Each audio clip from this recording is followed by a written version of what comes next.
Ouille, les courbatures. C'est quoi cette tête fatiguée? Qu'est-ce que je bois? Qu'est-ce que je mange pour bien récupérer? Comment gommer ma cellulite? Pouh, j'ai dormi 3 heures cette nuit, elle va être dure ma séance de frac. Bienvenue dans le podcast Paul Récup. Dans ce podcast, vous allez apprendre à savoir ce qu'est la récupération et sa nécessité. Vous pourrez rencontrer des sportifs passionnés, des solutions esthétiques adaptées et les meilleurs thérapeutes dans leur domaine. Nous allons vous donner les clés d'une bonne récupération, tout ce qu'il faut pour optimiser vos performances. Let's go! Eh bien, bonjour à tous, j'espère que vous allez tous bien. Aujourd'hui, nous nous retrouvons pour un podcast santé avec notre ami Thierry Schmitt d'Action Vitale. Salut Thierry. Salut Steve. Comment tu vas? Super forme. Voilà, ravi de pouvoir partager quelques connaissances avec vous. Génial. Écoute, en fait, donc déjà est-ce que toi tu peux te présenter un petit peu? Oui, bien sûr. Donc je suis patron d'Action Vitale. Je suis spécialisé dans cette société dans la vente du matériel médical, mais surtout des TROT, qu'on appelle les techniques rapides de diagnostic, qui permettent d'obtenir des résultats, des marqueurs biologiques en moins de 2 minutes. Mais surtout, la spécialité chez Action Vitale, c'est d'être capable de traduire les marqueurs biologiques, non pas en prise de médicaments, mais en changement de comportement, tant en termes d'intensité physique que d'apport hydrique et d'apport alimentaire. Qu'est-ce qu'il faut varier? Et de mesurer derrière les changements qui en résultent. D'accord. Ensuite, une spécialité d'Action Vitale, c'est la vente de compléments alimentaires, la conception et la vente de compléments alimentaires que je n'arrive pas à compenser avec l'alimentation traditionnelle. Voilà. D'accord. Effectivement, donc c'est pour les compléments alimentaires, on va les nommer très rapidement, hein, le plasma marin, l'oméga 3, la vitamine B12 et un complexe vitaminé. On en reparlera un peu plus tard, un peu plus précisément, mais c'est des compléments alimentaires qu'on commercialise chez Paul d'une qualité incroyable. On en reparlera tout à l'heure. Pour commencer un petit peu brièvement, j'aimerais qu'on élucide des points clés et donc choisir ces apports alimentaires et ces complémentations, ça nécessite quand même de se questionner sur des mécanismes essentiels de la vie. Comment pour toi se répartissent un peu nos réserves en énergie? Alors oui, ça c'est vraiment, je crois que c'est important. On a aujourd'hui des formations de diététique, de nutritionnistes sur lesquelles on est encore sur des concepts d'il y a 40 ans. Et aujourd'hui, avec la team Action Vitale, constituée de Vanessa Morales, Julien Chourlier, Thierry Corbarieux, ça fait maintenant depuis quelques années qu'on teste et qu'on mesure et qu'on comprend un peu mieux les mécanismes. Et on n'hésite pas à mettre en cause les actifs. Ce qui est vraiment très important, c'est notre réserve en énergie. Oui. Comment est-elle distribuée? Est-ce qu'on a combien de glucides? On a combien de lipides? Eh bien, en termes de lipides, les gens oublient qu'on a à peu près 3 mois d'avance en termes d'énergie. Donc, c'est pas trop un problème de calories, notre problème. Et les glucides, on en a à peu près 2000 kilocalories disponibles. Ça signifie que, normalement, pour quelqu'un qui court et qui fait 1 heure de footing, il va consommer sur cette heure à peu près 1000 kilocalories en fonction de son rythme, plus ou moins. Mais comme il va consommer également des lipides, il va consommer bon an, mal an, s'il n'est pas bien préparé alimentairement, 500 kilocalories de glucides. Ça veut dire qu'il peut courir 4 heures. Waouh! On n'a pas tellement besoin de manger avant de faire une épreuve de ce type. Donc, en fait, on s'aperçoit que, en termes d'énergie, dans notre alimentation, on n'a pas besoin de beaucoup de glucides. Et l'autre alarme qu'on devrait avoir, c'est que si avec tout ce qu'on mange, on ne conserve que 2000 kilocalories en glucides, c'est certainement parce que pour le corps, le sucre est une toxicité et il l'utilise en priorité, parce qu'il ne va pas s'embêter à transformer les glucides en gras pour les retransformer derrière. Il le fait parce que le glucide, s'il n'est pas utilisé rapidement, il peut devenir une toxicité et peut, qu'on appelle caraméliser les protéines et les lipides. Pour les lipides, c'est bien connu la forme d'athérosclérose.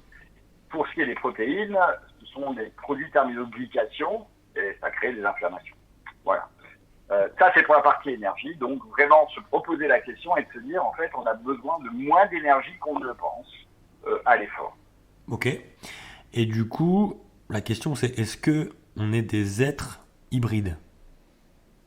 Ah oui, ça c'est fondamental. En fait, la diététique, on apprend depuis 40 ans que l'alimentation est partie entre les lipides, les protéines et les glucides.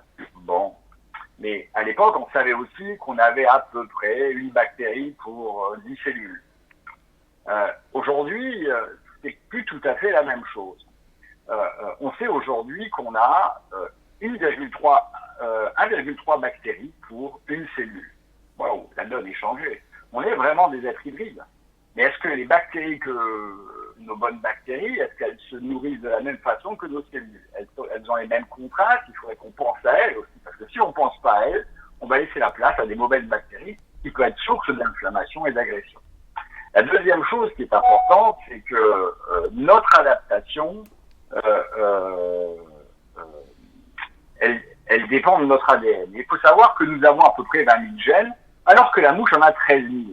Et on comprend bien, avec la faible différence de gènes, on s'aperçoit bien que l'adaptation, elle se trouve ailleurs. Eh ben oui, les gènes adaptatifs viennent de notre patrimoine bactérien. Les bactéries, plus on aura de famille, plus on aura d'adaptation. C'est elles qui nous apportent cette adaptation très importante. Voilà, donc en fait, il faut vraiment prendre en compte qu'on est des êtres hybrides et que notre alimentation doit se faire au regard de la vie bactérienne. Et c'est souvent l'hygiène buccale qui va être mise en cause, puisqu'en fait, de mauvais aliments vont nourrir une mauvaise faune bactérienne qui va être générer des toxines en bouche qui vont attaquer vos gencives et vont pouvoir rentrer dans le sang et développer des inflammations, des maladies auto-immunes, ce genre de choses. Donc, le vrai problème, c'est une mauvaise alimentation va nourrir de mauvaises bactéries qui vont se développer en bouche et créer de profonds déséquilibres. Et forcément, pour le sport, de la contre-performance et des blessures. Ok. Du coup, là, on arrive sur l'oxydation. C'est un peu une forme d'oxydation. Et du coup, la vie n'est-elle pas basée sur l'oxydation alors que l'on parle tout le temps d'antioxydants? On n'arrête pas d'entendre antioxydants. Ouais. C'est vrai, Steve. J'ai voulu insister là-dessus parce que tout le monde parle d'antioxydants comme si l'oxydation était un mal. Non, la vie, c'est de l'oxydation. Vous fabriquez de l'énergie à partir de l'oxydation des glucides et des lipides. Alors c'est vrai que la fabrication de cette énergie, de cet ATP, qui passe dans la mitochondrie, bien sûr l'oxydation est présente, mais il y a des fuites. Rien n'est parfait. Et notre corps a conçu ce qu'on appelle des capacités réductrices, capables de réparer les erreurs commises, parce que rien n'est parfait. Mais notre corps utilise aussi une messagerie à partir de l'oxygène et des radicaux, donc à une fois de plus de l'oxydation, et d'autre part, quand on doit détruire des bactéries, des virus, eh bien on utilise également l'oxygène et on crée des radicaux libres pour neutraliser ces envahisseurs, et ça s'appelle H2O2, c'est-à-dire l'eau oxygénée ou l'eau de javel, on est capable d'en fabriquer. Mais notre corps a cette capacité d'adaptation qui est propre à l'organisation de la vie cellulaire. Et c'est pour ça que je n'aime pas le terme d'antioxydant, parce qu'il fait croire que la vie n'est pas oxydation, bien au contraire. La vie est oxydation et nous devons développer en permanence notre capacité d'adaptation qui est notre capacité réductrice. Et on le fait par le mouvement. Parce qu'on fait de l'exercice physique soutenu, eh bien, on va entraîner notre corps à neutraliser un nombre plus important de déchets radicalaires. Parce qu'on s'expose au chaud, on va créer des agressions qui vont également entretenir, voire développer notre capacité d'adaptation, notre capacité réductrice. Se mettre au froid. Et ça, c'est une notion fondamentale. La vraie adaptation, la vraie réduction de l'oxydation est induite par le mouvement. C'est pour ça que quand vous arrêtez le sport au bout de 15 jours, vos muscles ils fondent. Une personne âgée, elle se casse les cols du fémur, en peu de temps, elle fond, elle a plus de muscles. Donc, c'est bien ça qui est important. Que vous ayez des envahisseurs, que vous fassiez du sport, que vous alliez au froid, au chaud, vous générez de l'oxydation et vous entretenez votre capacité de réduction. c'est là aussi, on peut déjà mettre un petit bémol. Lorsque les gens prennent trop d'antioxydants en complément, au-delà de leurs besoins, eh bien, ils créent une nuit d'adaptation. Voilà. Donc, tu as bien fait de faire cette remarque. La vie est oxydation. Et c'est nous qui avons la charge de la réduire. Ok. Tout à l'heure, juste avant là, tu as parlé de glucides, lipides. Du coup, l'alimentation, est-ce qu'elle se résume fondamentalement sur ces éléments? Alors, glucides, lipides, évidemment aussi les protéines. Qu'est-ce que tu peux dire là-dessus? Alors oui, je crois qu'on est conditionné par des régimes que l'on voit tout le temps dans le choix. Est-ce qu'on doit privilégier les protéines? Est-ce qu'on doit privilégier les lipides? Est-ce qu'on doit privilégier les glucides?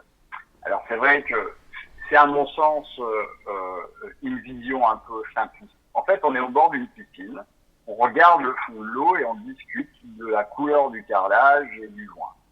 On oublie juste qu'on a 2 mètres d'eau qui nous séparent et c'est exactement là que c'est notre constitution.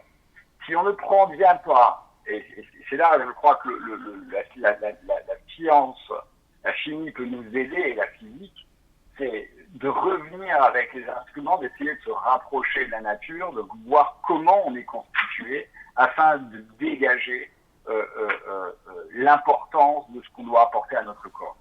Si on ne comprend pas comment les mécanismes originels de la vie se sont mis en place et on les renie, on risque tout simplement de faire des erreurs. Après, il est vrai aussi que il y a aussi le message marketing qui va privilégier souvent des glucides parce que les glucides, c'est pas cher. Du sirop de glucose, ça coûte rien par rapport à un brocoli.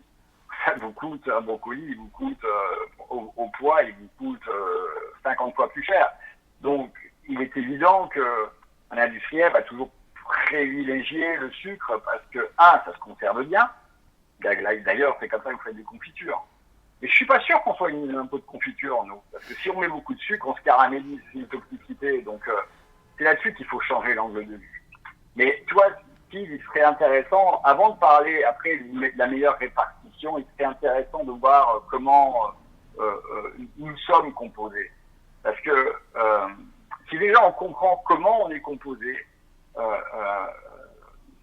ça va déjà changer fondamentalement notre regard sur l'alimentation.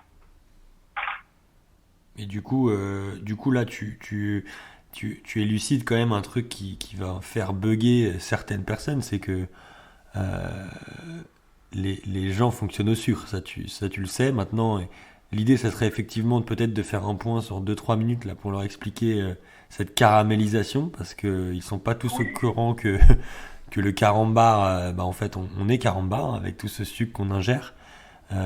Tu peux expliquer en 2-3 minutes là? En fait, je pense que le fait de pas revenir au fonctionnement même du corps, on peut conduire à des excès. Alors oui, souvent au sport, quand on a un coup de faiblesse, pour monsieur tout le monde, lorsqu'on est à moins de 5 heures d'effort, c'est je manque de calories, j'ai manqué d'énergie, il me manquait un peu d'énergie pour le faire. Je demande toujours, je dis, écoutez, il faut avoir un peu d'humilité. Si vous faites 3 heures ou 4 heures d'effort et vous n'avez pas l'habitude d'être dans ces zones-là, certainement que votre corps vous dit à un moment donné, tu vas t'arrêter quand, tu fais quoi, j'ai pas l'habitude, je suis pas entraîné. Et il faut peut-être admettre qu'on n'est pas suffisamment entraîné pour ce qu'on demande au corps. Et c'est pas une question de calories, ça c'est vraiment une des premières erreurs qui peut exister. Ensuite, il faut savoir que oui, le sucre existe, mais le sucre qui existe est un sucre, le sucre naturel, c'est le sucre des fruits. Voilà. Le sucre des fruits est un sucre qui est inséré dans les fibres, qui est composé de glucose et de fructose, et pas séparément. Et surtout, ce qui va être intéressant, c'est que sa disponibilité sera beaucoup plus dans l'intestin et pas en bouche. C'est une notion fondamentale, c'est qu'on est obligé de mastiquer, il y a des enzymes, on transforme, et c'est beaucoup plus disponible au niveau de l'intestin, et surtout, c'est pas un sucre complexe, donc il est facilement transformable, et ça passe facilement l'intestin. Ensuite, ce qui est intéressant dans les fruits, c'est qu'il y a de la satiété, ce qui fait que très rapidement, on mange des fruits, on a une information comme quoi c'est pas la peine d'en manger plus. Le cas le plus radical, c'est les figues. Là, récemment, on a eu la chance d'avoir des figues. vous mangez une première fille, vous dites, mais qu'est-ce que c'est bon. Et puis la gourmandise vous appelle à la deuxième, à la troisième.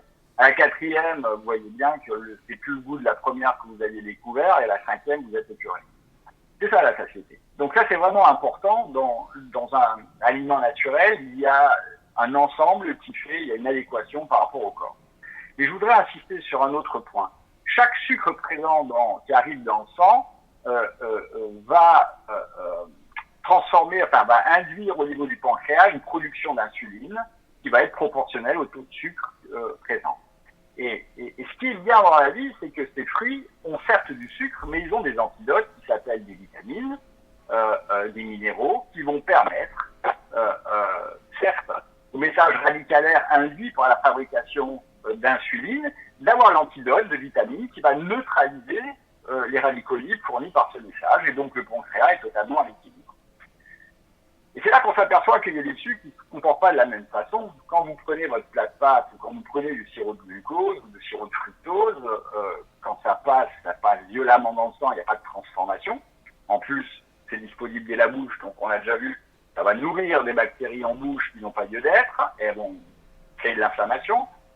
Mais surtout, vous avez un message radicalaire qui va demander à libérer de l'insuline, mais vous n'avez pas d'antidote dans votre sirop de glucose. Et donc, vous créez ce qu'on appelle l'inflammation de bas grade, induite parce que vous avez pris un aliment qui n'est pas naturel. Parce que vous ne prenez pas conscience que, normalement, le sucre présent dans la nature, il est toujours inséré dans des fibres, il n'est pas totalement disponible, il y a l'antidote qui va avec, la nature est bien faite. Alors, qu'est-ce qui se passe? C'est que si on a après des aliments qui sont tout le temps de cet ordre-là, et que notre alimentation est trop forte en glucides, eh bien, je vais agresser mon foie qui va être obligé de faire du gras rapidement, on va faire des triglycérides. Mais ensuite, si je prends des sucres de manière trop abondante, trop abondante, qui font au-delà des capacités de gestion, chimiquement, le sucre va se lier à toutes les molécules du corps. Et ça, c'est la vie. La vie autour de nous, c'est que de la transformation permanente. Le sucre va se lier chimiquement. Et s'il n'a pas été consommé, et si vous êtes en inflammation chronique, vous créez ce qu'on appelle des déchets de lipides. Les lipides sont oxydés et ça forme l'athérosclérose. Mais surtout, sur les protéines, vous les caramélisez. Alors, toutes les protéines que vous avez mangées précédemment, une bonne partie se retrouve caramélisée. Et comme le corps, normalement, sait démonter et réutiliser, là, c'est un déchet qui n'est plus utilisable. Alors, ça va se stocker dans les muscles, ça crée des crosslinks et des inflammations, ça va se stocker dans les tendons, ça va créer des inflammations dans les tendons, ça va faire que les tendinites se transforment en tendinopathie très longue, ça va se stocker dans les articulations, et là pour les personnes qui vont passer les 40-50 ans, on va voir que c'est responsable de 80% de l'arthrose, et puis ça va se stocker dans le collagène de la peau. Donc c'est là qu'est le vrai problème. Le sucre, s'il est utilisé par le corps, et on le sait maintenant par des instruments comme le Edgewater, on sait que le sucre est utilisé en priorité par le corps pour la toxicité qu'il représente et non pas pour le bienfait qu'il représente. Et ça, c'est fondamental. Donc, je ne veux pas dire par là qu'il ne faut pas de sucre. C'est oui, on a besoin d'un peu de sucre. On n'en stocke que 2800 kilocalories par jour, pas plus. Donc, ça ne sert à rien de charger plus qu'on a besoin. Parce qu'on risque de la caramélisation, on risque l'inflammation chronique, et c'est dangereux. On accélère le vieillissement et on se projette sur les blessures. De la même façon, chaque habitude de prendre du sucre avant l'effort va obliger le corps à dire bon, j'étais pourtant entraîné, il avait l'habitude de ne pas prendre à manger avant et je prenais les lipides et je consommais dans mon effort physique 70-80% de lipides et 20-30% de glucides. Mais là, maintenant qu'il y a du sucre, il me met un gel, il me met une barre. Bon, je vais utiliser le sucre en priorité. Et résultat, à l'effort, qu'est-ce qui se passe? Vous l'utilisez en priorité, le corps il dit j'utilise le sucre, on va utiliser à l'effort 60%, 70% de sucre et 30% de lipides.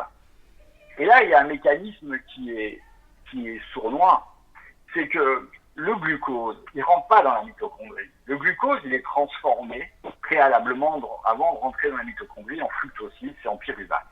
Or, on a des transporteurs d'hydrogène limités. Ça veut dire quoi? Ça veut dire que quand j'ai plus assez de transporteurs d'hydrogène, l'hydrogène se lie au pyruvate et ça forme l'acide lactique, qui automatiquement, alors acide lactique c'est connu, hein. On sait que acide lactique c'est synonyme de crampe. Mais l'acide lactique se transforme en lactate automatiquement par remplacement de l'hydrogène par le sodium et le potassium. En gros, quand vous privilégiez des apports glucidiques, vous allez frapper directement à la porte de l'acide lactique et vous allez le vider en électrolyte, c'est-à-dire en sodium-potassium. Et quand vous n'avez plus de sodium-potassium, il n'y a plus d'échange cellulaire, c'est la crampe. Donc en fait, vous voyez, le sucre, non seulement il est toxique par rapport quand il n'est pas géré, il va caraméliser votre corps, je peux me permettre. Et là, aujourd'hui, je le vois très bien sur des gens en aviron, par exemple. J'avais testé des jeunes à 18-19 ans du Pôle Espoir. Ils étaient à une valeur de caramélisation qui était supérieure à la mienne qui avait 60 ans. C'est pas concevable. Ça veut dire quoi? C'est-à-dire qu'à force de penser qu'on doit manger des pâtes, du riz et pas de légumes, eh bien, ils n'ont pas d'électrolytes. Et les excès de sucre font qu'ils se caramélisent parce qu'ils en ont trop par rapport à la capacité de gestion. Alors quand on a 20 ans, ça va. Mais à 30 ans, ils sont cassés. Donc voilà. à bas le plat de pâtes la veille de course, quoi. Ah, exactement. Ce qui est très important, c'est toujours de veiller. On peut avoir des apports glucidiques, mais j'allais dire dans le raisonnable. Et choisissons les bons sucres. Si vous avez à prendre de la pomme de terre, privilégiez de la patate douce. Si vous voulez du riz, oui, mais faites pas un risotto. Faites des légumes avec un peu de riz, comme les Indiens, comme la cuisine libanaise. Faites un peu de sucre, comme les pois chiches, des choses comme ça. En fait, avoir des apports glucidiques le plus complet possible, privilégier le sarrasin, le quinoa, les lentilles, avec une bonne mode de préparation en les trempant, mais en étant raisonnable par rapport à mes besoins. Je ne peux pas stocker plus que 2800 kilocalories. Ça sert à rien d'en prendre plus. Vous voyez ce que je veux dire? En fait, et après, pour ne pas se tromper, surtout, fuyez ce qui n'est pas naturel. Parce qu'en fait, la nature vous apporte des sucres avec les antidotes. C'est le cas des lentilles, c'est le cas du quinoa, c'est le cas de la patate douce, avec les caroténoïdes. Elle a une couleur, elle a la couleur. Et on sait que la couleur, c'est synonyme de vitamine. Vous voyez ce que je veux dire, d'antioxydants. Donc, privilégiez la patate douce à la pomme de terre. Ayez ce regard. Et surtout, les fruits, quand vous en mangez, c'est bon, mais il faut les croquer et pas les boire. Parce que les boire signifie que vous tronquez, vous enlevez les fibres et vous faites en sorte que le sucre des fruits va venir de manière beaucoup plus brutale dans le corps. Ok. Et donc, vous faites un système. Voilà. Non, mais c'est clair, hein, c'est très clair. Je pense que vraiment, j'espère que nos auditeurs vont vraiment prendre le temps de bien comprendre tout ce petit pitch parce que c'est fondamental. Si on parle un peu de notre composition et surtout les priorités alimentaires et hydriques qui en découlent, c'est quoi notre composition dans le détail, quoi? T'en as parlé un peu, mais... Alors c'est vrai, notre composition, j'avais donné l'image de la piscine, et ça, je veux remercier Marc-Henri, qui m'a beaucoup inspiré dans les propos, et je le remercie d'être devenu mon ami. Marc-Henri, qui est chimiste, quand il avait travaillé, il m'avait touché du doigt le fait de dire que oui, quand on observe le corps, on parle toujours de masse. Mais la masse, c'est de la quantité du poids, ok. On a 80% d'eau quand on est, et on meurt à 55% d'eau. Voilà. On peut comprendre sur cet angle-là que la mort serait synonyme de déshydratation lente. Bien, une première information. On est à 80%, on meurt à 55%. Bien, on perdrait notre eau en fil du temps. Bon, cette première information.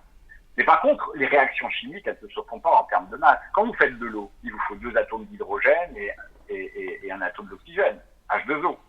C'est pas une question de masse. Et donc, quand on comprend que les réactions chimiques de la vie se font à partir de millimoles, de quantité d'unités élémentaires, eh bien, on s'aperçoit que quoi? Eh bien, que nos cellules, comme nos bactéries, d'accord, sont constituées de 99,1% d'eau.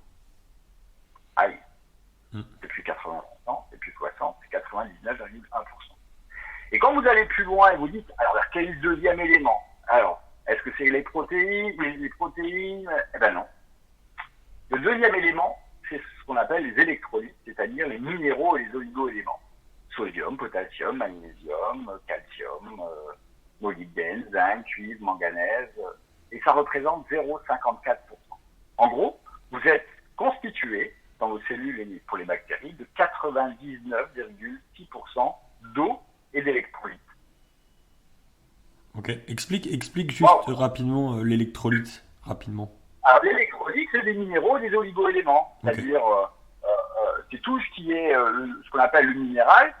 Alors, les minéraux, on le donne pour les gros noms, les grosses quantités, type sodium, potassium, magnésium, calcium. Et après, il y a tout ce qui est, j'allais dire, dans la chimie de la table de Mendeleïev, c'est-à-dire les 72 éléments. Vous avez des unités beaucoup plus petites, qui sont le zinc, le cuivre, le manganèse, le molybdène, toutes ces notions, tous ces éléments qui existent en quantité certes infime, mais qui jouent un rôle. Okay. Et cette notion est intéressante parce qu'en fait, quand vous réfléchissez, la vie est née de quoi? Il y a 3,5 milliards d'années, il y avait de l'eau, sans oxygène. Il y avait de l'eau et des électrolytes, des minéraux et des oligo-éléments. Et les premières formes de vie, les bactéries sont nées d'eau et d'électrolytes. Et les premiers organismes unicellulaires et multicellulaires sont nés d'eau et d'électrolytes. Mais avec les organismes unicellulaires, ça exudera. Dès qu'on a été capable de faire des membranes avec du gras qui isolent un environnement intérieur et extérieur, eh bien, cette vie a pu se faire. Et ça, c'est fondamental, parce que quand on comprend que c'est l'origine de la vie, on voit bien que nous sommes identiques à l'origine de la vie. Ça nous permet de mieux nous rapprocher. Déjà, j'avais fait un peu le rapprochement avec le sucre, en disant que le sucre naturel de ce que la vie nous porte est essentiel.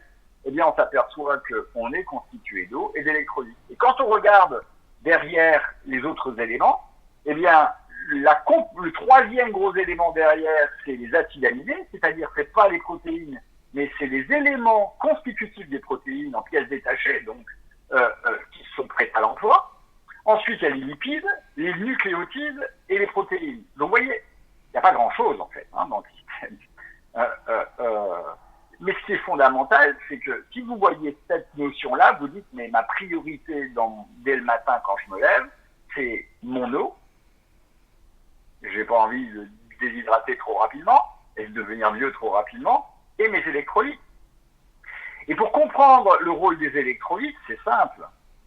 La vie, au départ, c'est l'océan. L'océan, un des éléments importants des courants marins, c'est la pression osmotique, c'est-à-dire que l'eau va toujours d'une faible concentration vers une plus forte concentration. Et c'est le sodium qui joue le rôle de l'océan. Oh non, c'est quand même dingue. On serait constitué sur les mêmes lois. Et oui. Le sodium est fondamental dans notre corps. Et tout est géré sous cette notion de pression osmotique pour les échanges cellulaires. C'est qu'on a à l'extérieur de nos cellules plus de sodium en concentration. À l'intérieur de la cellule, on a du potassium. Eh bien, qu'est-ce qui se passe? Eh bien, quand le sodium rentre, par exemple, eh bien, le potassium va rentrer, il y a une pompe potassium qui va faire rentrer le potassium pour refaire sortir le sodium. Vous voyez bien que c'est ça qui est important. Il n'y a pas un élément, un électrolyte qui est plus important que l'autre. Ils ont tous un rôle à jouer. Et ça, c'est fondamental. Voilà. Donc, ça, c'est vraiment, notre composition nous fait comprendre que notre priorité, c'est de l'eau et c'est des électrolytes. Et de ce fait, on peut se dire que quel type d'aliments je devrais manger en priorité? Eh bien, c'est des légumes et des fruits. Okay. Alors, je suis pas en train de dire qu'il faut être élégant, hein. Je dis que c'est votre priorité. Juste avant de parler de ça, Et au niveau des minéraux et des oligo-éléments, quelle est l'assimilation là-dessus? Parce que souvent on entend effectivement sur le citron par exemple, acide ou alcalin, est-ce qu'on en prend, est-ce qu'on n'en prend pas? Tu as raison, Steve. Alors ça, le citron, c'est vraiment drôle, parce que quand on parle aux gens, le citron, oui, il est acide, pourtant il est alcalin pour le corps. Et on s'explique tout ça en disant, bah oui, mais l'acidité se transforme en alcalinité. Ah, ça, j'aime bien comme une explication. En fait, je vais vous donner un exemple. Quand vous prenez du bicarbonate, par exemple, et que vous avez une canalisation bouchée, vous mettez des cuillères à soupe de bicarbonate dans votre tuyauterie, eh bien, qu'est-ce qui se passe quand vous mettez du vinaigre blanc dessus? Ça mousse et ça va déboucher votre canalisation. Alors, ce que je vais vous expliquer, c'est que quand vous avez un estomac qui a une acidité de 1,5, c'est-à-dire que c'est de l'acide chlorhydrique, ça défonce tout, ça détruit tout. Les bactéries, ça détruit tout, et ça dissout les minéraux. Mais ce qui est important, c'est que si vous mettez du bicarbonate dans l'estomac, comme je sais qu'il y a des sportifs, pour s'alcaliniser, ils prennent des cuillères de bicarbonate, vous imaginez. Donc en fait, qu'est-ce qui se passe? Vous allez faire remonter l'acidité de l'estomac. C'est-à-dire qu'au lieu d'être à 1,5, très acide, il va remonter à 2, 3, en fonction de ce que vous avez dit comme minéralité dedans. D'accord? Et alors, et c'est là que ce qui est important, c'est que, pourquoi l'alcalinité du citron ne va pas tamponner l'acidité du citron? Tout simplement parce que les minéraux du citron sont enfermés dans des peptides, c'est-à-dire des ensembles d'acides aminés, dans des vitamines, et qui fait que l'oligo-élément, le minéral, il ne va pas tamponner l'acidité du citron. On est d'accord? Quand ça va arriver dans l'estomac, l'acidité du citron plus l'acide A3 dans l'estomac à 1,5, ça ne va pas fatiguer l'estomac, bien au contraire. Mais le minéral est toujours enfermé dans les peptides. Et quand ça va arriver dans l'intestin va laisser passer les vitamines et les peptides avec l'oligo-élément et le minéral dedans. Et le corps va le désosser ensuite, il va en faire ce qu'il veut. Et c'est pour ça que le minéral du citron est hautement assimilable et le citron est alcalin pour le corps. On est d'accord? Et ce qui veut dire que tout ce que vous avez en minéralité brute, et c'est souvent le cas dans les eaux minérales, je ne comprends pas, mais il ne faut pas boire des eaux avec du bicarbonate. C'est comme si vous preniez des IPP, des inhibiteurs de pompe à protons. C'est-à-dire que vous allez fatiguer votre estomac à la longue, parce que quand vous mettez du bicarbonate, c'est comme si vous débouchez une canalisation, vous allez faire mousser l'estomac. Le minéral va tamponner l'acidité qu'il y a dans l'estomac. Et l'estomac va être obligé, pour préserver son rôle, de refabriquer la pompe à protons pour remettre de l'acidité dans l'estomac. Donc ça n'a pas de sens. Donc vous voyez, c'est ça qui est important. Et tu as bien fait de faire la remarque, Steve, c'est que l'assimilation des minéraux dépend de la chélation, c'est-à-dire de cette capacité qu'a la nature à prélever des minéraux et des oligo-éléments dans le sol, et de les enfermer dans des peptides, dans des vitamines, et qui font qu'il est assimilable. D'accord? Ça, c'est vraiment extrêmement important. Ok, très très bien. Je pense que c'est très clair.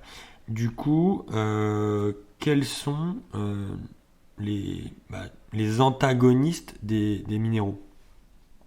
Ah oui, ça c'est plus subtil. En fait, ce qui est important, souvent quand on manque d'un élément, on dit « Ah, vous manquez de fer, il faut prendre du fer ». C'est un peu simple. Parce qu'en fait, dans la nature, faut savoir que dans les passages, on a des voies de passage qui sont identiques. Exemple, pour le fer, le zinc et le cuivre, c'est les mêmes voies de passage. Ce qui veut dire que si je privilégie un minéral par rapport à l'autre, eh bien, je vais créer des déficiences. Et on le voit un petit peu en ce moment. Si on prend des cultures qui sont trop chargées en cuivre par les traitements, qu'est-ce qui va se passer? Eh bien, on va freiner l'assimilation du fer. Pareil dans la notion de stress oxydatif, on s'aperçoit que dans la barrière réductrice, il y a besoin de cuivre, zinc, manganèse, et que si je prends trop de fer, je vais affaiblir la première barrière réductrice, et de ce fait, je peux créer des réactions qu'on appelle de Fenton, où le fer rouille, et donc le corps se préserve.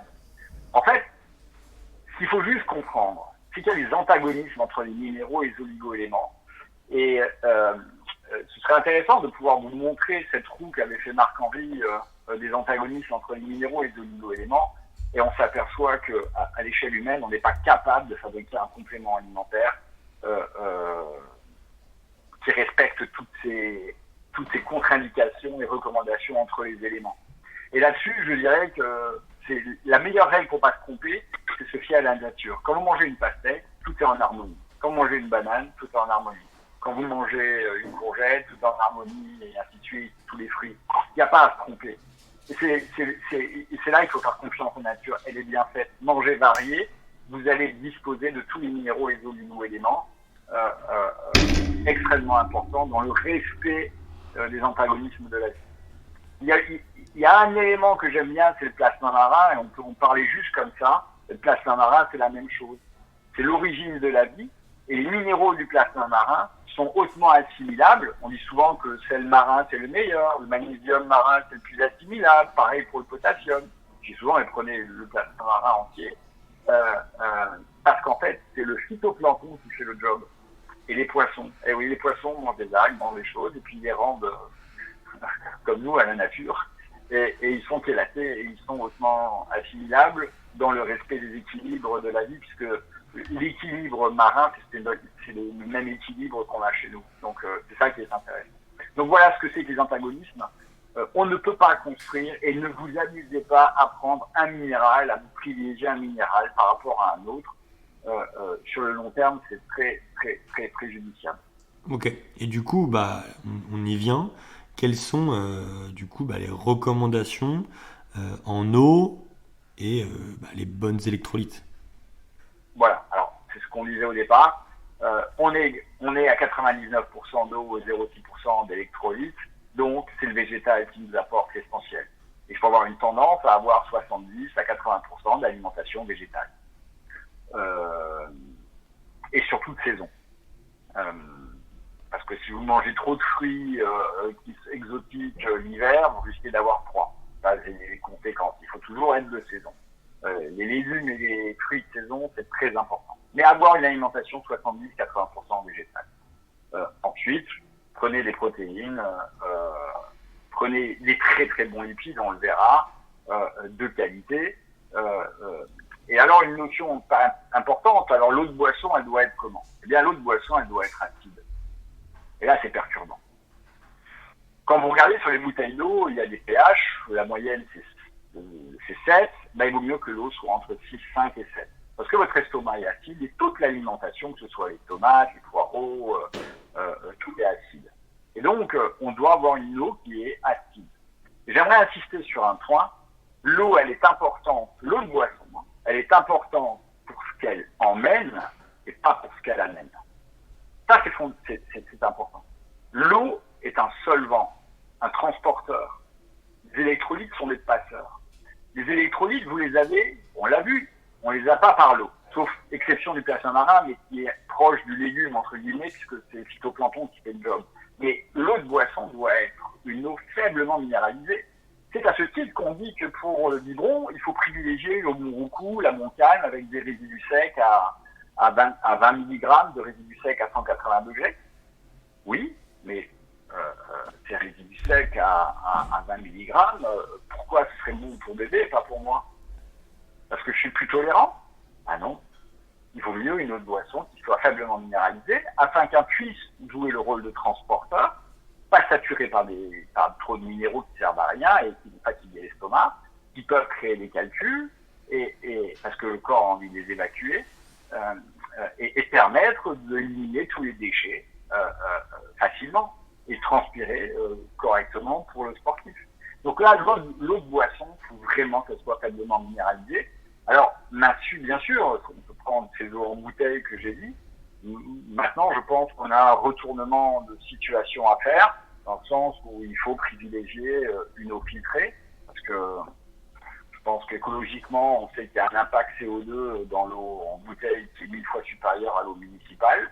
Maintenant, l'eau municipale, il n'y a que 1,3% qui sert à l'eau de boisson, donc on ne peut pas demander dans ce cas-là aux collectivités de faire une eau de boisson qui soit parfaite, sachant qu'il y a 98% qui servent pour les toilettes, la douche, la vaisselle, laver le linge, nettoyer la voiture. Enfin, oui, ça n'a pas de sens. Donc, on peut filtrer l'eau avec des bons systèmes de filtration qui réduisent également l'alcalinité, qui réduisent l'acidité de l'eau. Et ça, c'est important parce que si la municipalité fait circuler de l'eau acide dans les canalisations, vous allez retrouver des métaux lourds de la tuyauterie dans votre canalisation. Et donc, vous arrivez à votre robinet, il faut que vous filtrez cette eau, il faut qu'il y ait une eau qui n'ait pas la minéralité qu'il faut. Donc là, il faut une filtration bien particulière. On pourra en reparler, mais il faut une filtration pour que vous ayez de l'eau de qualité. Donc retenez que l'eau de boisson, elle est faiblement minéralisée. Voilà. Okay. Ensuite, l'autre priorité, c'est les lipides de qualité. On en reviendra tout à l'heure avec les acides gras polyinsaturés. Mais oui, on a compris, pas d'huile de friteuse, pas d'huile de poêle, de l'huile bio, première pression froid, privilégier des huiles variées, l'huile d'olive pour les oméga 9, l'huile de colza, l'huile d'argan, l'huile de lin, l'huile de noix pour les oméga 3, et surtout toujours les consommer à moins de 40 degrés, jamais à la cuisine, voilà. Parce que c'est vos membranes, l'étanchéité de vos cellules. Si vous n'avez pas les bons oméga 3 et tous les bons acides gras polyinsaturés, vous n'aurez pas de membrane étanche et vous allez perdre votre eau. Après, dans d'autres recommandations, exclure les faux aliments, oui, vous avez compris, la meilleure façon de ne pas se tromper, c'est de prendre un aliment brut. Et donc, je ne suis pas forcément pour les barres énergétiques, encore moins les sirops de glucose. Je ne vois pas qui c'est qui peut en avoir vraiment besoin. Ça peut compenser des erreurs de préparation sur des très longues distances. Mais ce qu'on sait, nous, avec les athlètes de la team, je dis toujours, vous pouvez prendre du sucre, prenez plutôt du sucre brut type fruit, par petite quantité pour avoir un apport régulier, mais jamais brutal, quoi, parce que sinon vous allez faire un on-off en termes d'énergie. Vous allez passer de 80% de production d'énergie liquide à 80% en glucides, et là, c'est tout faux. Vous avez une perte de performance. Donc, oui, faut juste gérer ce qu'on a besoin et comprendre que l'alimentation, c'est aussi un entraînement. Voilà. C'est vrai qu'aujourd'hui, c'est dur de. On est tellement sollicité par tous ces aliments transformés, du gâteau, bonbons. Enfin, aujourd'hui, ils nous en mettent partout, quoi. Donc, Exactement. Et puis, c'est un aliment pas cher, donc non, il faut s'en méfier. Faut s'en méfier, c'est un poison. Enfin, si vous comprenez, vous retenez que si vous mettez trop de glucides, vous partez à l'acide lactique et vous créez de l'inflammation chronique, waouh, oui, c'est un souci. Et en plus, comme ces gens sont orientés comme ça, ils ne prennent pas d'électrolytes. Vous avez bien compris que si vous n'avez pas d'électrolytes sodium-potassium, vous êtes encore plus projeté dans l'écran parce que vous allez manquer d'électrolytes à un moment donné. Donc, le sucre ne fait qu'aggraver la situation. Voilà, je pense qu'on a fait un tour sur les apports alimentaires. Retenir qu'il faut une bonne eau de boisson, plutôt acide, filtrée, pour enlever les excès minéraux et surtout pas de toxicité. Des apports électrolytes par les fruits et légumes avec une alimentation 80% végétale.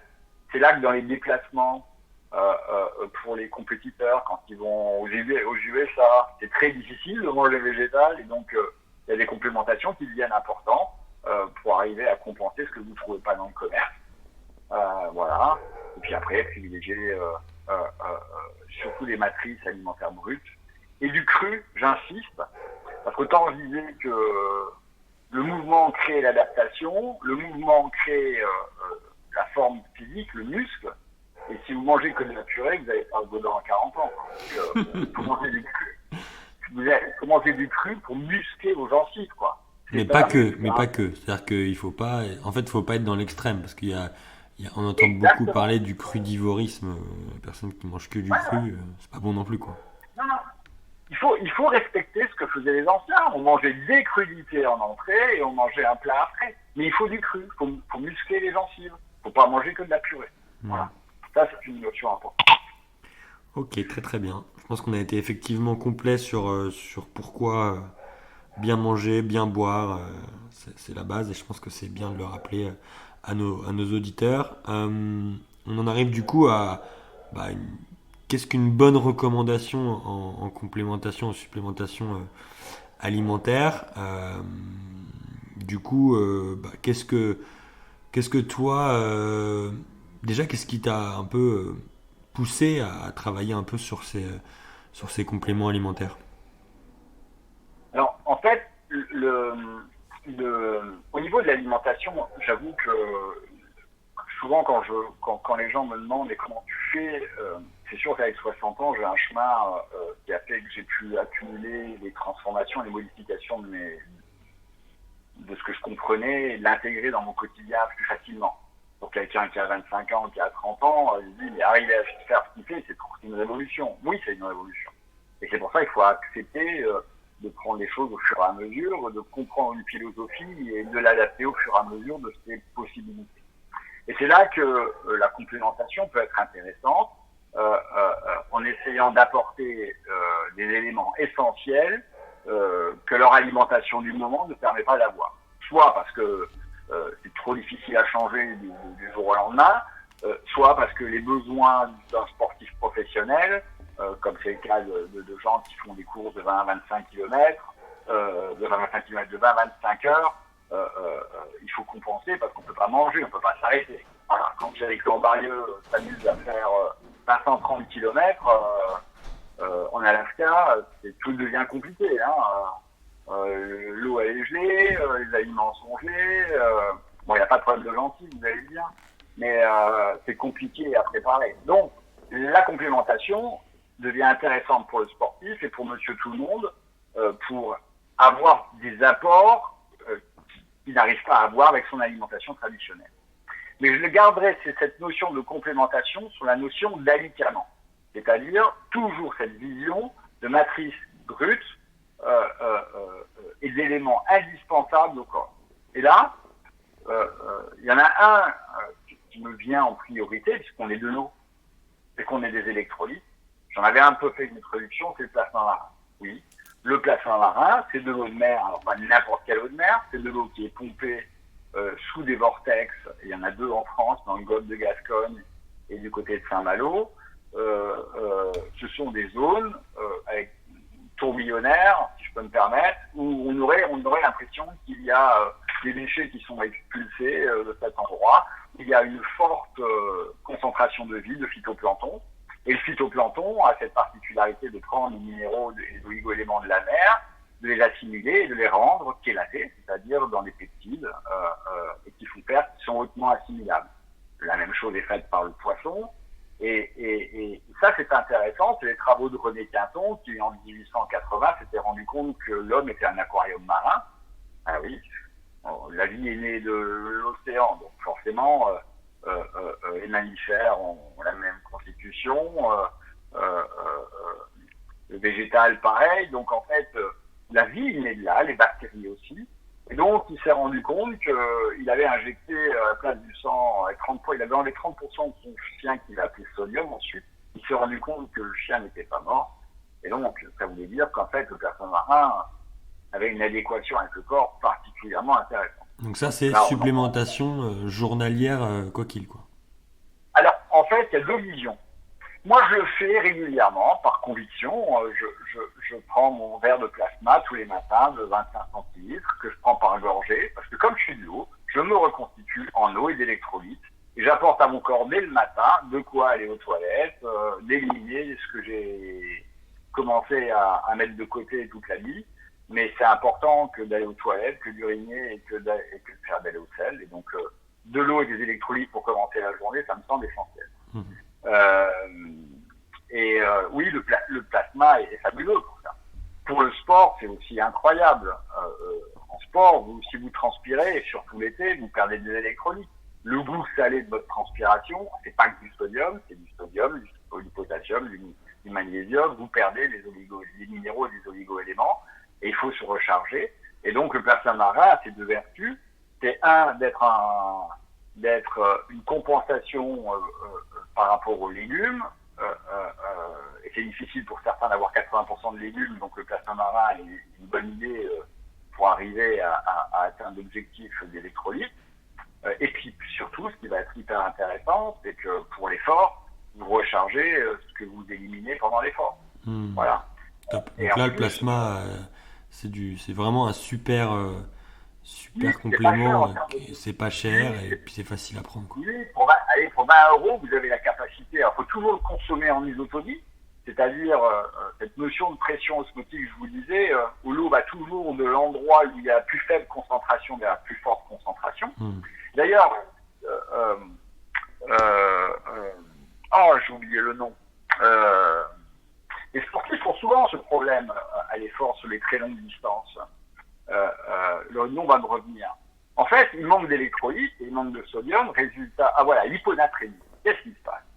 Eh bien, il manque de sodium et donc, qu'est-ce qui se passe? Eh bien, en fait, il vide l'eau des cellules, par exemple de l'hémoglobine, et donc qui va vers le sang, puisqu'il y a moins de concentration dans le sang. Résultat de l'opération, vous créez une hyponatrémie et vous êtes à l'arrêt total. En fait, cette notion de pression osmotique est extrêmement importante. Et c'est pour ça que le plasma marin, on le consomme toujours avec une dilution qui est d'un rapport de 1 volume de plasma pour 3 volumes d'eau filtrée ou faiblement minéralisée.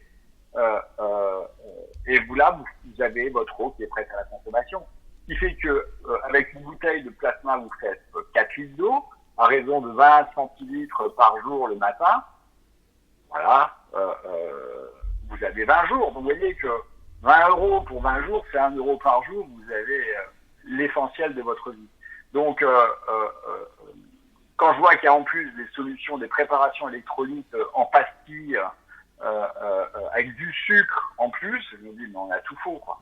Quand on se dit que le meilleur du sel de table, c'est le sel marin, que le meilleur magnésium, c'est... Non, mais il faut arrêter.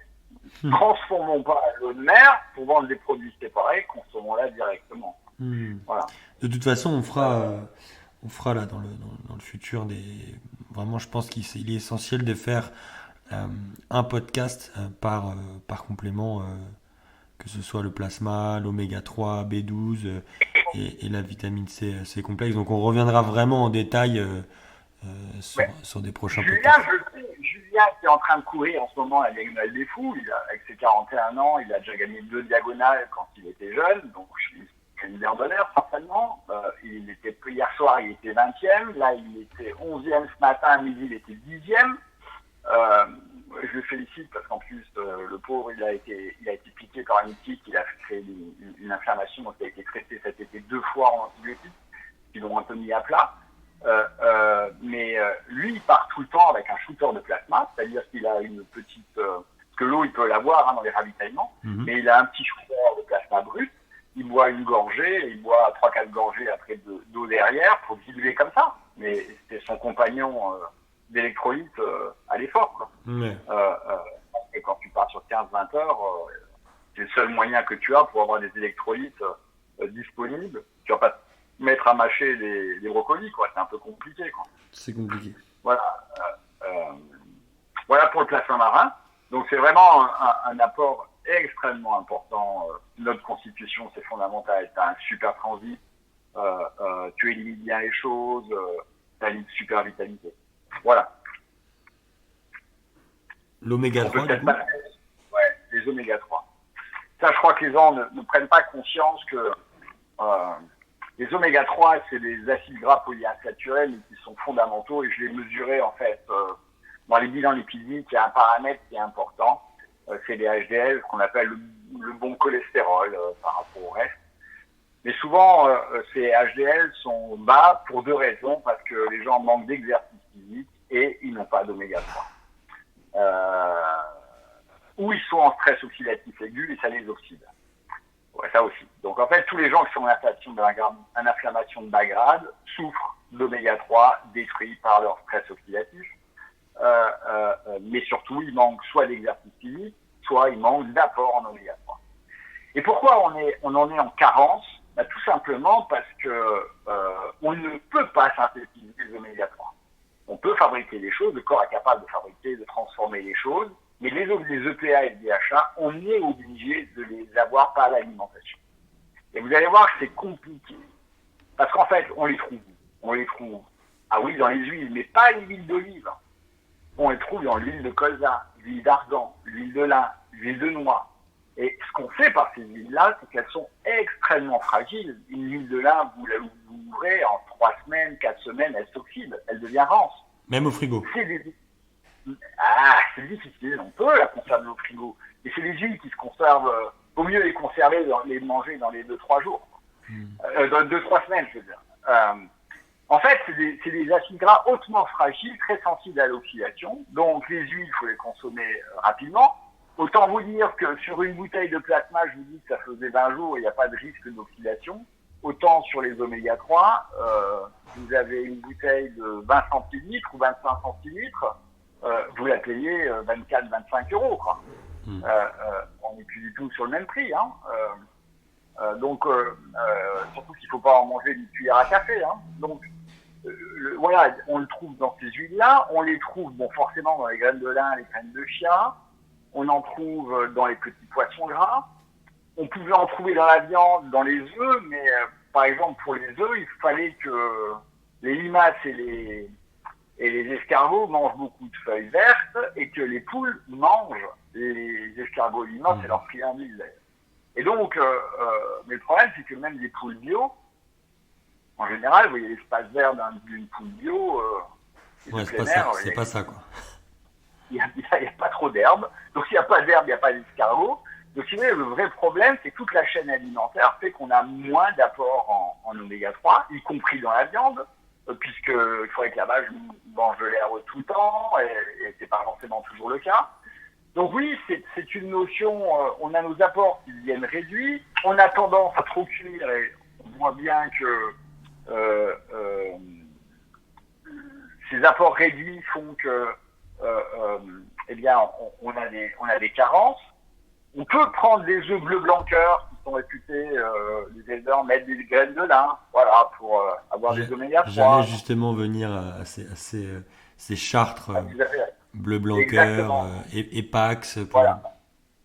Et exactement. Et ça, c'est quelque chose qui est extrêmement intéressant de se complémenter, parce que je me suis rendu compte que bah oui, on va manger des petits poissons gras, mais ou du saumon, mais le saumon, tu manges du saumon, t'en as pour allez, un petit pavé de saumon, t'en as pour 5-6 euros quoi minimum. Donc en plus, on sait que les gros poissons peuvent avoir des métaux lourds.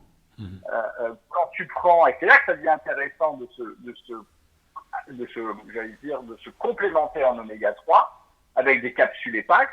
Ce sont de l'huile de poisson, par exemple, filtrée,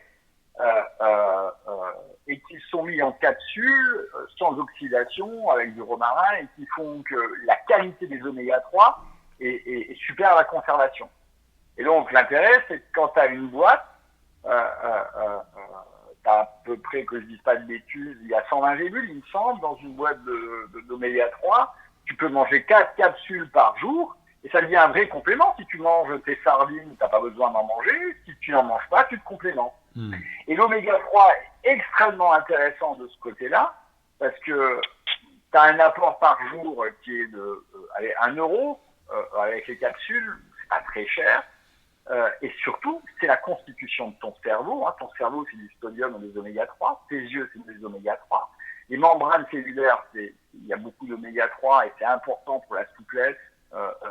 Et quand on fait du sport, on peut en oxyder quelques-uns. Et surtout, c'est le rhéostat de l'inflammation. Et en sport, c'est fondamental. Quand on fait du sport, on crée de l'inflammation réparative. L'inflammation, elle est faite à partir des oméga 6. Et en fait, le corps a ce qu'on appelle l'antidote, qui est l'oméga 3, et qui est le rhéostat. C'est-à-dire, il génère de l'inflammation, et avec les oméga 3, il a le rhéostat qui permet de contenir l'inflammation. Et ce corps a toujours son opposé comme ça.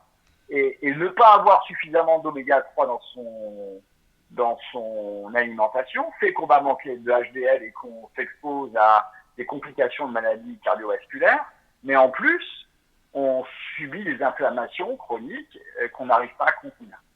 Donc, oui, les oméga 3, c'est vraiment la complémentation indispensable pour bien vieillir. Et je me demande si aujourd'hui, dans tout ce qui est les accélérations des pathologies Alzheimer, Parkinson, la DMLA, les problèmes de vue, les problèmes d'oreille, ne pourraient pas être plus contenus par des apports importants en oméga 3. Voilà. Mais quand vous regardez les gens en apport alimentaire oméga 3, ils n'en ont pas. Il y a des sportifs qui mangent une fois tous les 3 jours des oméga 3. Et c'est normal qu'à un moment donné, s'ils font beaucoup de sport, et une mauvaise alimentation, trop de glucides, ils vont vite avoir des problèmes d'inflammation chronique. Voilà. Ok, good. Donc la troisième qu'on peut dire, c'est la vitamine B12. Ouais.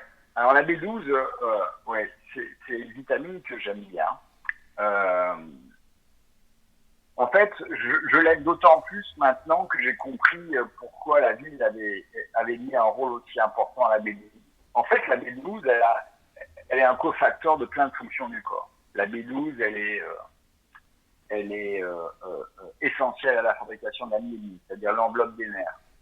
Elle est essentielle dans la communication neuronale. Elle est essentielle dans les duplications cellulaires pour la correction d'ADN, dans les phénomènes de méthylation. Elle est essentielle dans le brûlage des lipides. Elle est essentielle dans la fabrication des cellules lymphoïdes, c'est-à-dire les globules blancs et les globules rouges. Si on n'a pas de globules rouges, on ne stocke pas le fer. Autant dire que dans le sportif, s'il n'y a pas d'hémoglobine et de fer, il va avoir du mal à avoir de la performance. C'est un cercle vicieux qu'il faut suivre de près. Oui, exactement. Alors on pourrait se dire, c'est une super vitamine. Moi, je ne verrais pas des choses comme ça. Ce que je sais, c'est que la B12 fait partie des premiers organismes vivants, type cyanobactéries. Il y en a une que vous connaissez bien, la spiruline. D'ailleurs, moi, la spiruline est pour moi aussi un aliment, en fait. C'est comme le poisson marin. Je ne considère pas ça comme des compléments alimentaires. La spiruline, c'est un aliment. On l'a classé dans le complément alimentaire. Il a une forme déshydratée parce que la conservation de la spiruline fraîche est très difficile. À part congelée, je ne vois pas comment vous la consommez de suite quand elle est récoltée. Mais la spiruline, c'est une cyanobactérie. La cyanobactérie, c'est bien les bactéries de fermentation. Je dis bien de fermentation, c'est-à-dire sans oxygène au départ. C'est comme ça, la fermentation lactique, ce genre de choses, c'est sans oxygène. Et les bactéries de fermentation qui fabriquaient la B12. Et en fait, la B12 fait partie de l'origine de la vie, un peu comme l'eau. Et c'est pour ça que la vie aujourd'hui qu'on représente, elle joue un rôle aussi important. C'est pas parce que c'est une super vitamine, c'est qu'elle était à l'origine de la vie, la vie s'est construite. Nous, on est un système de recherche et de développement de 3,5 milliards d'années. La vie est née il y a 3,5 milliards d'années. Nous sommes le résultat d'une recherche et développement de 3,5 milliards d'années, ce qui fait que les choses qui fonctionnaient bien, on les a gardées. L'eau, les électrolytes, la B12, les oméga 3. Voilà. Et cette notion-là est intéressante. Et donc, la vitamine B12, elle est aussi un piégeur de peroxynitrite, c'est-à-dire une branche du stress oxydatif. C'est simple, il y a un exemple. Un garçon est prend une cuite, si madame veut s'occuper de lui, il ne va pas y avoir grand-chose à faire. Pourquoi ? Parce que l'alcool va générer un stress oxydatif aigu qui va entraîner du peroxynitrite et il va priver l'organisme de vasodilatation. Pas de vasodilatation, ça ne monte pas. Et donc, voilà, on comprend un peu mieux ce que c'est que le peroxynitrite. Et donc, la B12, on peut en surconsommer parce que on est en carence. On est en carence parce qu'on en surconsomme. Alors, il y a un double problème sur la B12. Le premier problème, c'est que les bactéries de fermentation qu'on trouve dans le monde animal font que, la vache, les abats, on en trouve dans les abats beaucoup. Et le monde animal étant traité en antibiotiques, le monde animal, pour survivre, est complémenté en cyanocobalaminine. Voilà, premier gros problème. Donc, les apports commencent à être limités. Et deuxièmement, on est en surconsommateur. Et donc là, la B12, il est intéressant de la regarder.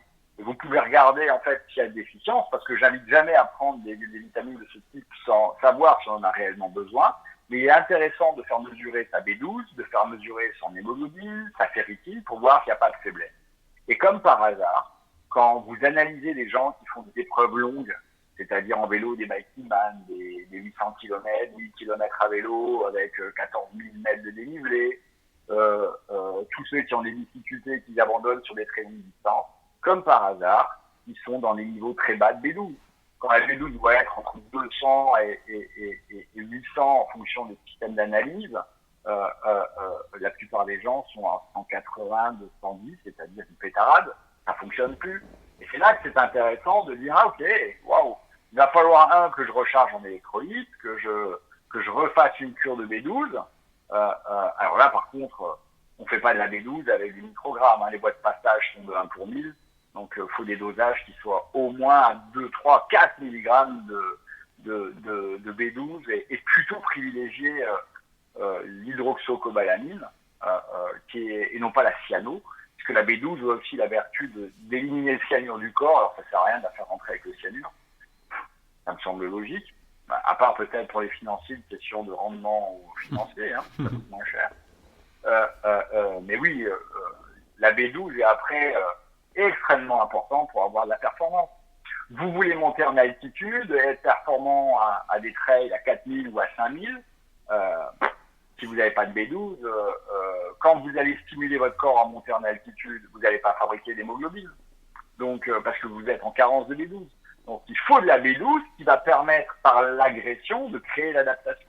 Mais oui, la B12 est pour ça extrêmement importante dans la performance. Et pour monsieur tout le monde, de le suivre juste pour que rien ne pétarade, quoi, que tous les mécanismes du corps soient bons. Voilà. Voilà. Et le petit dernier, le C complexe. Oui, alors le C complexe, on l'a fait parce qu'en fait, il y avait un chercheur de l'INSERM, Konjo Kolutu, qui avait découvert il y a 2 ans qu'il y avait une liaison vitamine D, zinc qui était extrêmement importante pour bloquer les duplications virales. Et il fallait du zinc en une certaine quantité. Donc on a fait un complexe pour aider les après-sports et les faiblesses quand on a une grippe ou un état covidien entre guillemets, on sent plagada. Un complexe de vitamine C, à peu près 10 mg de vitamine C, qu'on répartit en 3 gélules par jour afin de ne pas dépasser les 400 mg, au-delà desquels la vitamine C on va la perdre dans les urines. Parce qu'elle ne se stocke pas, la vitamine C. Donc c'est pour ça qu'on a fait un dosage en 3 gélules. Donc il y a de la vitamine C avec du totum plant acerola, qui est la plante la plus concentrée en vitamine C, bio bien entendu. Ensuite, on a pris de l'ascorbate de magnésium, c'est-à-dire du magnésium relié à la vitamine C pour être chélaté, entre guillemets, hein, et donc pouvoir être plus assimilable et avoir la quantité de vitamine C dont on a besoin pour aider à lutter contre la fatigue et la maladie ou la récupération du sportif. Et ensuite, on a mis le zinc à 15 mg en citrate. On a mis la B6 pour préserver la circulation sanguine. Et on a mis la vitamine D qui est extrêmement importante pour l'assimilation du zinc. Et surtout, aujourd'hui, les vertus de la vitamine D sont souvent évoquées pour le système immunitaire. Donc c'est un complexe qui est très raisonnable, hein. C'est un complexe qu'on a fait avec 90 gélules qui était en prix public aux alentours de 20 euros. Mais là aussi je mets en avant autant les 3 premières recommandations, c'est des alicaments, c'est-à-dire des réels aliments en fait à l'origine de la vie qui sont totalement essentiels. Ça c'est vraiment à l'opposé ce que j'appelle le ponctuel, parce que j'ai fait un ultra, je suis hyper fatigué, donc j'aide mon corps à récupérer et à neutraliser l'inflammation chronique que je fais, et la vitamine C peut jouer son rôle. Et si vous allez très bien et que tout est en ordre, ne jamais prendre ça durablement, parce que vous créez une adaptation. Voilà. D'ailleurs, là tout à l'heure ce que tu as dit c'était pas mal, c'est que souvent les gens qui sont fatigués ou état grippal, etc., ils prennent des complexes vitaminés déjà qui sont avec une compo naze. Et souvent, ils voient vitamine C 1000 mg. Et oui, des vitamines C liposomales. J'ai toujours du mal, moi, à tricher avec le corps. C'est-à-dire que quand notre compréhension, c'est-à-dire on est sur des êtres complexes. Complexes pas dans le sens incompréhensible, non. Où tout est interdépendant. Il faut chaque fois qu'on comprend comment fonctionne la vie, de mieux la respecter. Quand on comprend que c'est nous, notre capacité d'adaptation par le mouvement, et c'est là que le sport est intéressant parce qu'il entretient cette capacité d'adaptation à l'effort, que quand je n'ai plus d'efforts à faire parce que je suis malade, j'ai ma capacité d'adaptation, capacité de réduction qui va m'aider de lutter contre l'infection et la maladie. Vous voyez ce que je veux dire? Et ça, c'est fondamental. Mais c'est pas le complément alimentaire qui va le faire. Le complément alimentaire, je l'entends plus sous la notion d'aliment, de respecter ce que la vie a sélectionné pour se construire et de dire oui, l'eau, c'est fondamental, mais une eau sans pollution. On est bien d'accord que l'eau du robinet, maintenant, si vous avez vu le complément d'enquête il y a 15 jours, vous vous dites, ouais, il y a peut-être à filtrer son eau, quoi, et pas consommer l'eau du robinet comme ça. Alors moi, aujourd'hui, ça fait maintenant depuis 2-3 ans, je me souviens d'une sortie en vélo l'été, je pars pour faire 80 bornes, j'en fais 110, donc forcément 90 bornes, j'ai plus d'eau. Je m'arrête à un cimetière prendre de l'eau potable, impossible sur les 20 derniers kilomètres de boire cette eau. À force de ne pas boire de l'eau de qualité, de jamais boire de l'eau du robinet, à l'effort, quand le corps avait énormément besoin d'eau, il refusait d'absorber l'eau. Et donc, c'est là que j'ai compris que oui, si j'ai cette perception-là, faut pas que je la force. C'est la vie qui me fait juste comprendre que c'est pas une bonne eau. Mais on peut pas demander à l'État, du moins à la commune, c'est pas l'État, de filtrer et de vous donner une eau de qualité, sachant que 98% sert pour les toilettes et pour des choses qui ne sont pas potables, qui ne sont pas d'eau de boisson. Donc c'est de votre ressort de filtrer votre eau, où il y aura des vertus terribles. Moi, je sais qu'aujourd'hui, quand vous prenez des graines germées, vous vous rendez compte qu'avec une eau qui est bien filtrée, restructurée, dynamisée, vous obtenez 70% de graines germées en plus. Vous avez des vitesses de croissance. Quand vous voyez qu'un paquet, on vous dit qu'il vous faut 4-5 jours, vous allez mettre 2 jours, 2 jours et demi. C'est bien que la vie a besoin de ça. Elle réagit. Ah, donc, c'est essentiel. Oui, c'est essentiel. Ah oui, c'est ça. Et la vitamine C, c'est un bon produit, mais à utiliser ponctuellement pour des cas de fragilité à la maladie, à la récupération. Vous avez tapé trop fort en sport et vous êtes un peu flagada pour aider le corps à lutter contre cette inflammation chronique, quoi. Voilà. J'espère avoir pu donner les points essentiels. Moi, je pense qu'il faut retenir que faut mieux comprendre, se rapprocher de la compréhension de la vie et de sélectionner que les choses brutes.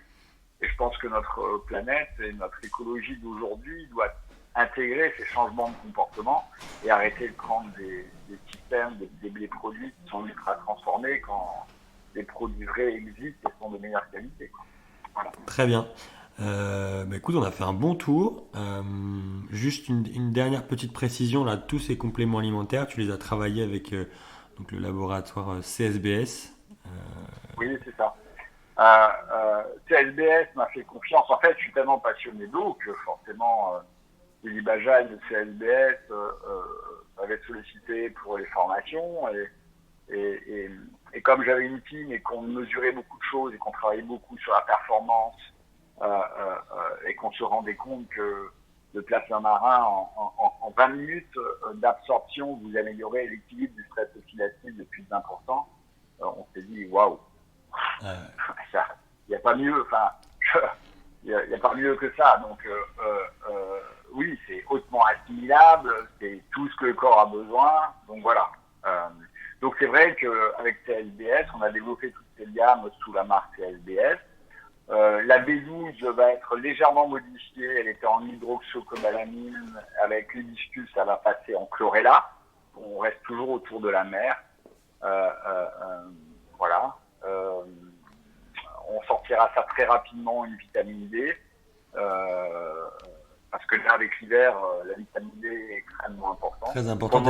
Et encore, c'est pareil. La vitamine D, souvent, je comprends pas et qui demande la supplémentation, par exemple, pour les enfants en ampoule une fois par an ou 2 fois par an. Enfin, l'assimilation, elle n'est pas bonne. Mais ça, pour le coup, on en reparlera de toute façon.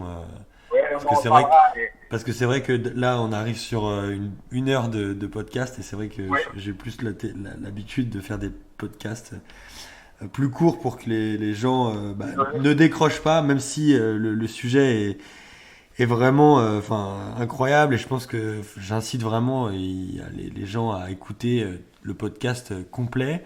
Et je le redis, on fera des plus petits podcasts sur chaque complément. Peut-être qu'ils vont s'exprimer et te donneront des retours en disant on voudrait développer un podcast ou un Ouais, débat aussi, ouais, c'est vrai. sujet. On refera de n'hésitez toute pas. façon, on refera sans problème. En tout cas, merci Thierry pour tout tout ce podcast là. C'est vraiment fou quoi qu'on ait tout à notre portée et qu'on essaye de faire des choses bizarres en ajoutant des choses complètement complexes dans notre alimentation alors qu'on a tout à dispo quoi. Enfin, c'est fou quoi. Je crois réellement le vrai problème, c'est que on peut pas vouloir que quand tu as par exemple tes diététiciens ou tes nutritionnistes et avec les connaissances que tu as, on te dit bah tiens occupe-toi de ce dossier, tu as un regard à 30-35 ans, on te demande de faire des choses, tu dis bah oui ça marche comme ça, c'est parce que tu as un formatage. Je pense que les recettes qu'on a aujourd'hui, c'est le fruit de plus de 30 ans d'expérience, de remise en cause, de sportifs pro qui testent, qui disent bah oui je ne peux pas m'en passer, et on le mesure réellement. Et c'est parce qu'on travaille aussi l'alimentation. On n'est pas que sur la complémentation, on est sur une alimentation qui est végétale, beaucoup de cru. On n'est pas que du cru, mais on modère en fonction de la saisonnalité. On choisit les bonnes protéines animales, on ne les caramélise pas, on ne met pas en excès de glucides. Et donc de ce fait, on s'aperçoit vite que moi je fais 10 heures de sport par semaine, je consomme pas 4000 kilocalories par jour. J'en consomme 1400, 1800. Et pourquoi? Parce que j'ai une bonne eau, je me caramélise pas, et donc j'ai pas besoin de ramener des aliments supplémentaires pour des choses que je détruis par mon alimentation. Donc on sait pas trop. Je crois qu'il faut être très vigilant, analyser par des marqueurs biologiques, et ça on pourrait le faire chez toi, checker les sportifs en disant ouais mais j'en suis où, mon bilan lipidique, mes aides, qu'est-ce que je dois privilégier. On peut en 5-8 minutes faire profiter aux sportifs de l'expertise qu'on a dans la team, avec Vanessa qui est en plus infirmière, et donc oui, il y a moyen de faire des choses et de mesurer. Merci encore pour votre confiance. Merci à toi Thierry. J'espère sur des choses trop techniques, désolé, mais des fois... il le faut. Ça ne tombe pas comme ça. C'est pas certain. du d'esprit. Voilà. C'est certain. Merci encore Thierry, et puis on se revoit très prochainement pour développer point par point ces compléments. Je te remercie Avec encore plaisir. et je te dis à très bientôt Thierry. Merci pour ce podcast. Merci. Bonsoir Steve et bonsoir à tous. Vous pouvez nous retrouver chaque semaine sur paulrecup.com. Les dernières actualités sur la récupération sportive et sur un fil actualisé en permanence. Podcast, le podcast d'actualité d'une récupération idéale, disponible sur toutes les plateformes. Votre équipe Paul Récup et NeuroRécup publiera un épisode chaque semaine. Pour n'en rater aucun, n'oubliez pas de vous abonner sur votre application audio préférée, et si vous avez des questions sur la récupération, n'hésitez pas à nous écrire sur contact@paulrecup.com. Au plaisir de se voir chez Paul Récup et NeuroRécup. À bientôt!